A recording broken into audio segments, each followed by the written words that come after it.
प्रीतमपुरा गांव की कोकिला एक गरीब बूढ़ी औरत थी। कुछ साल पहले तक वह लोगों के घर जाकर पैसे कमाती थी, लेकिन अब उम्र के बोझ से लाचार होकर उसे काम छोड़ना पड़ा। उसकी 2 बेटियां हैं, आस्था और शारदा।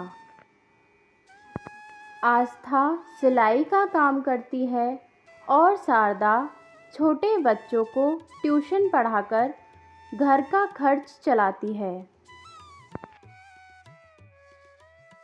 बेटी शारदा, तुझे बताया था ना कि मेरी दवा खत्म हो गई है, बाजार से आते वक्त लेती आना। फिर शारदा कहती है, माँ, महीने की आखिर में 1 पैसा भी नहीं बचा है। हर कुछ दिन में दवा, बाजार का खर्चा, मैं हार चुकी हूँ ये सब संभालते संभालते। फिर कोकिला कहती है, क्या करूँ बेटा, खुद कुछ कर नहीं सकती, इसलिए तुम लोगों पर ही निर्भर हूँ। मुझे भी अच्छा नहीं लगता हर बार तंग करना। फिर शारदा कहती है, सब कुछ मुझ पर ही क्यों, कभी आस्था से भी कह सकती हो, वो भी सिलाई करके अच्छा कमा लेती है। या आपको सिर्फ मैं ही दिखती हूँ, मुझसे ही हर बार मांगती रहती हो। फिर कोकिला कहती है, कुछ दिन पहले उससे ही पैसे लिए थे, इसलिए अब शर्म आती है दोबारा कहने में। फिर शारदा कहती है, उससे कहने में तो आपको शर्म आती है, लेकिन मुझसे पैसे मांगने में आपको बिल्कुल भी हिचक नहीं होती। सच कहूँ तो अब और झेला नहीं जाता। पता नहीं कब इस बोझ से छुटकारा मिलेगा, कौन जाने। कब आएंगे हमारे भी अच्छे दिन। फिर कोकिला कहती है, मेरी बेटियां कितना संघर्ष करती हैं। जहां बाकी लड़कियां शादी करके अपना घर सजा रही हैं, वहां मेरी वजह से मेरी बेटियां बोझ उठा रही हैं। मैं अब कोई पैसा नहीं दे सकती। आस्था आए तो उससे दवा के लिए पैसे मांग लेना। सब कुछ तुम्हारे और घर के पीछे लग जाएगा तो मेरे लिए क्या बचेगा।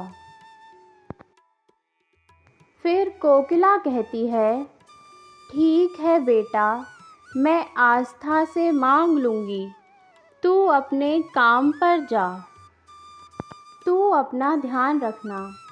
शारदा वहाँ से चली जाती है और बूढ़ी कोकिला खुद को अपनी बेटियों की ज़िंदगी पर बोझ की तरह महसूस करने लगती है और उसकी आँखों में आंसू बहने लगते हैं। आस्था अपने सिले हुए कपड़ों के पैसे लेकर घर की तरफ लौट रही थी। चलो, आखिरकार थोड़े पैसे आए, थोड़ा खुद के लिए रख लूँगी और बाकी के पैसे माँ को दे दूँगी। दूर के गांव का गुंडा मुरली उसे देख लेता है। वह सालों से आस्था के पीछे पड़ा हुआ था। वह उससे शादी करना चाहता है, लेकिन आस्था उससे बहुत नफरत करती है। फिर भी मुरली उसका पीछा नहीं छोड़ता।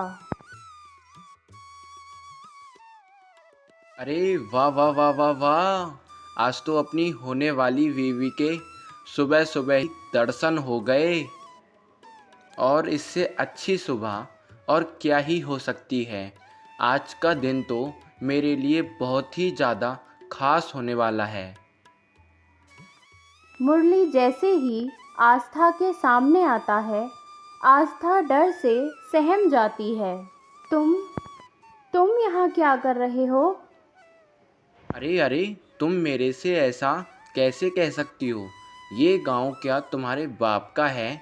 जैसे तुम इस गांव में घूम रही हो, मैं भी तो इस गांव में घूम सकता हूँ।